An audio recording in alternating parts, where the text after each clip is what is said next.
The maneuver begins by blocking an attacker's initial assault. Then, a quick strike to the eyes temporarily blinds your opponent. Okay, strike to his eye. Right. Straight up. From the elbow. Boom. Stand right. Okay. Securing the wrist, the attacker is flung to the ground with a jiu-jitsu style takedown. Hold your left hand as this, and then lean your body onto the ground, and then you use your knee to drop the enemy's knife. The key to the move is the block and strike to the eyes.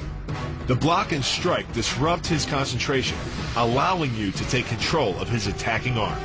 The hyperextension of the elbow, created by pulling back on the locked arm, virtually ensures that he will be taken down. The knee strike to the wrist dislodges the knife and further loads the elbow and shoulder.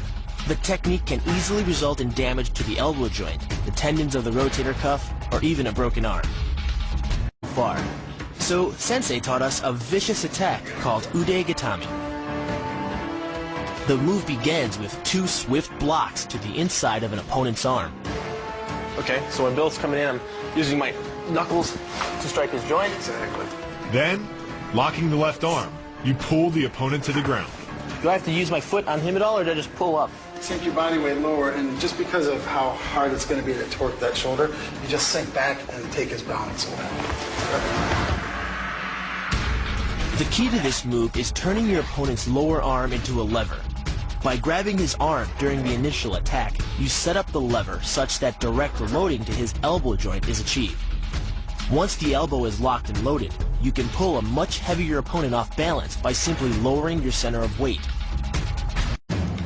The key to throwing a shuriken is to angle it slightly downward. If the throwing hand is accelerating when the shuriken is released, the weapon will continue to increase in speed until aerodynamic forces begin to slow it down.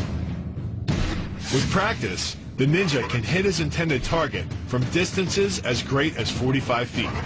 At impact, that's more powerful than a Major League Baseball pitch. Hashimoto began by demonstrating a simple yet lethal counter-strike called the Enyo. 2 strikes. 2 strikes, yeah. The move begins with your back to your opponent. So I'm a bad guy. I'm sneaking up. That's right. You're sneaking up and trying to attack him from behind.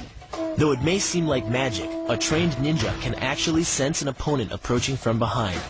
The rustle of cloth or the sound of metal as the blade is drawn. Even vibrations in the floor can give away an approaching enemy. The ninja then waits until the last second before quickly stepping to the side, drawing his sword, and slicing the opponent's right arm. And that's attacking my arm? That's right. Your upper arm. As the attacker draws back and attempts his second strike, the ninja raises his blade and cleaves through the enemy's head. So this is the final one to finish you off. Say that again. This move is more about timing and precision than power. Instead of hacking through the limb, the first strike imparts an injury just a few inches below the elbow. The sword's razor-sharp blade easily slices through the soft tissue of the attacker's arm.